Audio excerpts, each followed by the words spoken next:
Drinking alcohol, smoking, and drug use are harmful to health. I never believed in ghosts, not until I moved to Hollow Hill. The name itself should have been a warning, but I was desperate for a fresh start after the divorce. The house was a steal.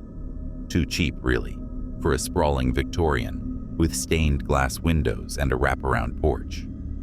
The realtor, a nervous woman named Clara, barely looked me in the eye when she handed me the keys. She muttered something about the house being unique and drove off before I could ask questions. I should have known then that something was wrong. The first night was quiet, too quiet. The kind of silence that presses against your eardrums, heavy and unnatural. I unpacked boxes in the living room, the floorboards creaking under my weight. The house smelled of dust and something faintly metallic, like old coins. I chalked it up to neglect. The previous owners had left years ago, Clara had said, though she didn't elaborate. I didn't press her. I was too busy trying to rebuild my life to care about the house's history. By the third night, I noticed the cold spots. I'd be reading in the armchair, a mug of tea steaming in my hands, when a chill would sweep over me, sharp and sudden, like stepping into a freezer. The thermostat read 72 degrees, but my breath fogged in the air. I checked the windows, the vents, the walls. Nothing explained it. I told myself it was an old house, drafty and temperamental. But the cold wasn't random. It always lingered in the same places: the hallway leading to the attic, the corner of the dining room, and the guest bedroom I'd turned into my office. I started working late to avoid that room. My job as a freelance editor let me set my own hours, but the deadlines were piling up, and the office was the only place with a decent desk. One night, as I hunched over my laptop, the cold hit again. My fingers stiffened on the keyboard, and the screen flickered. I glanced up, and for a split second, I thought I saw something in the reflection. A shadow, tall and thin, standing behind me. I spun around, heart pounding. Nothing.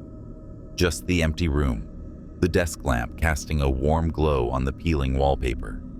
I laughed it off, blaming exhaustion. But I didn't work in that room again for a week.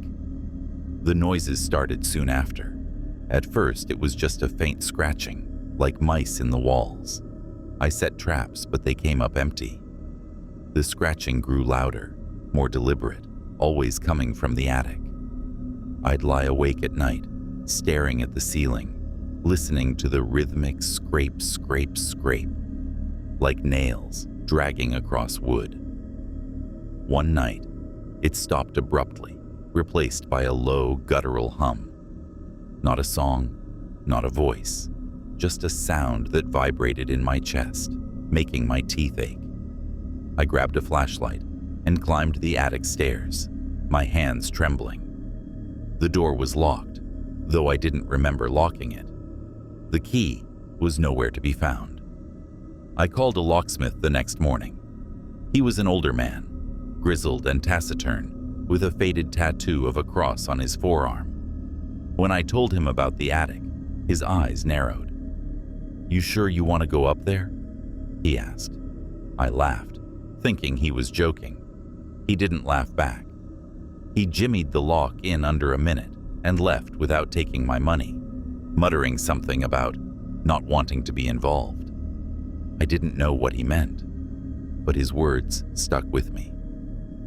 The attic was a disappointment at first. Just cobwebs, dusty boxes, and a cracked mirror leaning against the wall. The air was thick, heavy with that metallic smell. I found an old trunk in the corner, its lid carved with strange symbols, spirals and jagged lines that made my eyes hurt to look at. I tried to open it, but it was locked, and the keyhole was rusted shut. The scratching started again as I stood there, louder than ever, coming from inside the trunk. I stumbled back, my flashlight beam shaking. I didn't open it. I couldn't. I locked the attic door and shoved a chair under the handle. That night, I dreamed of the trunk. In the dream, it was open, and something was crawling out. A shape that wasn't human, but tried to be. Its limbs were too long, its face a blur of features that shifted like smoke. It whispered my name, over and over, in a voice that sounded like my own. I woke up screaming, my throat raw. The chair was still under the attic door, but it was pushed slightly to the side, as if someone had tried to open it from the inside. I stopped sleeping after that. Coffee and sheer stubbornness kept me going. I told myself I was imagining things, that the stress of the divorce was messing with my head, but the house wouldn't let me forget. The cold spots grew worse, spreading to the kitchen, the living room, even my bedroom. The scratching followed me, no longer confined to the attic. It was in the walls, the floor, under my bed. The humming came every night, louder, closer, until I could feel it in my bones. I started researching the house. The local library had a small archive of town records, and I spent hours digging through yellowed newspapers and property deeds. Hollow Hill had a reputation, it turned out. People called it cursed in hushed tones. The house had changed hands dozens of times since it was built in 1893. Most owners left after a few months. Some didn't leave at all.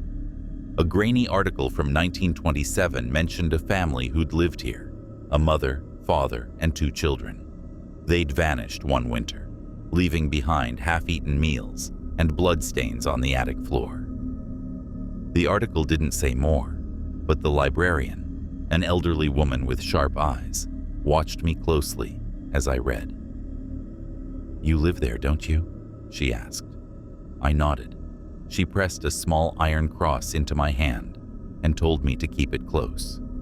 I didn't believe in that stuff, but I took it anyway. The cross didn't help.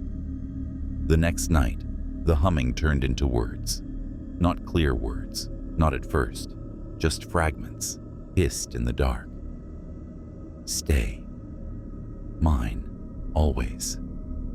I locked myself in the bathroom, the only room that still felt safe, and sat on the floor with the lights on, clutching the cross until my knuckles turned white. The door rattled, just once, like something testing it. I didn't sleep.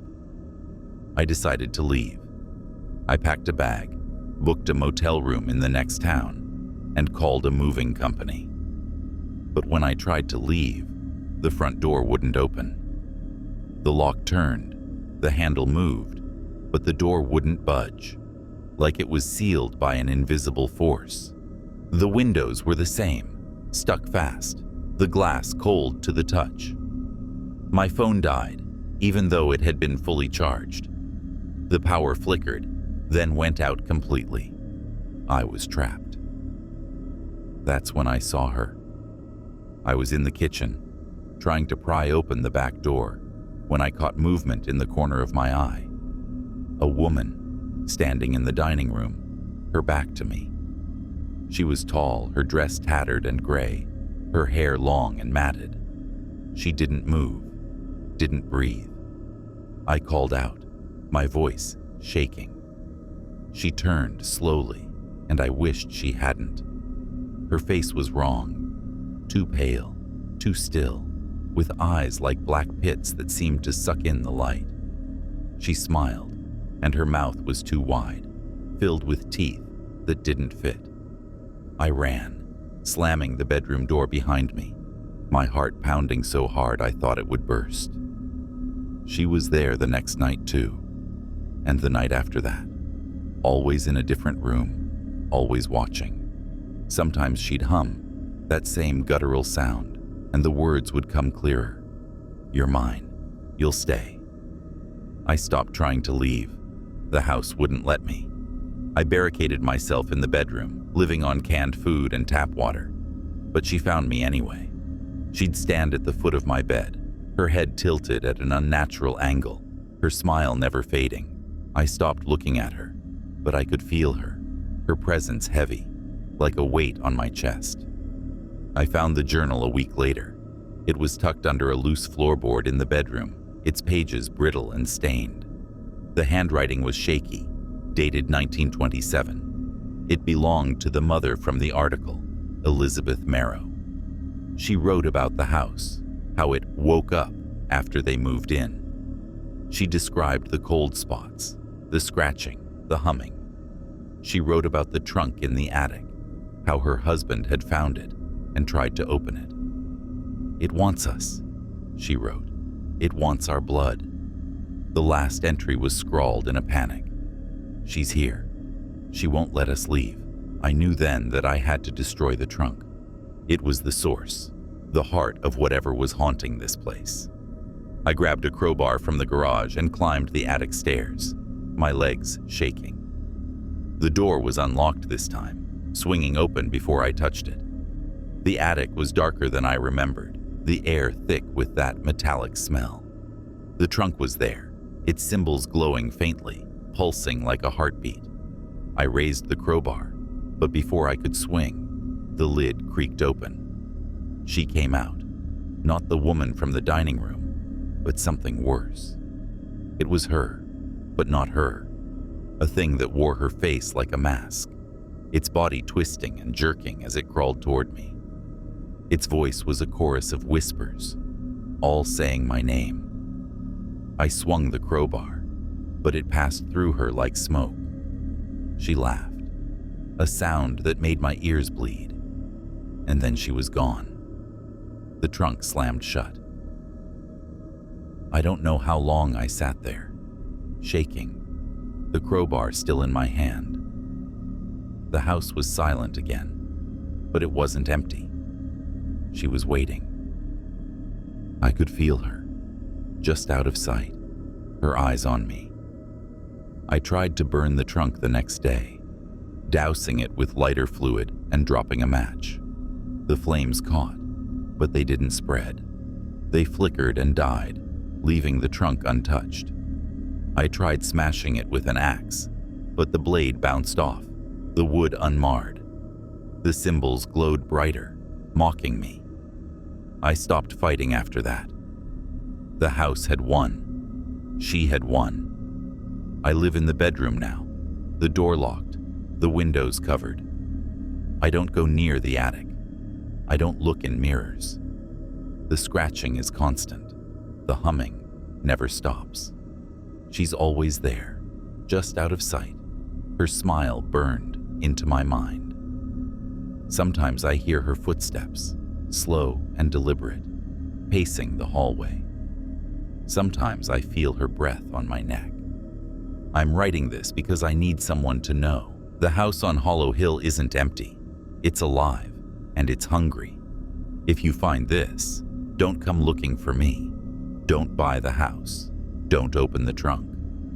She's waiting, and she'll want you too.